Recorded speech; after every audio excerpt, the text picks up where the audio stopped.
એલા એ હું નિમાણો થઈને બેઠો છો, તારે ક્યાં પાણી ખૂટે છે? ઓરવીન માંડવી વાવી દે ને. મારે કાંઈ વાવવું નથી, ગયા વર્ષે વાવ્યું તું કાંઈ ન વળ્યું. અરે તારા બાજુ વાળાએ માંડવી વાવી છે, એક નંબર ઉગી છે. હે હાલ જોવા જાય.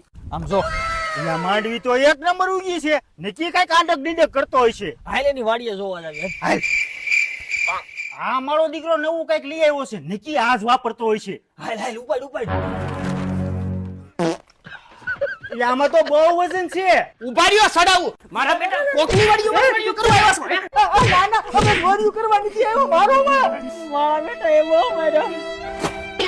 તમારો હગો આમ ચોરી કરીએ નો ભેગું થાય. આ ગુજરાત અક્ષા ફર્ટિલાઇઝર કંપનીની કિસાન સાથી કીટ વાપરો ને. ઈ તો બધું ઠીક, પણ આ ખાતર નાખવાથી શું ફાયદો થાય? મને હું પૂછે છે, આને પૂછ ને.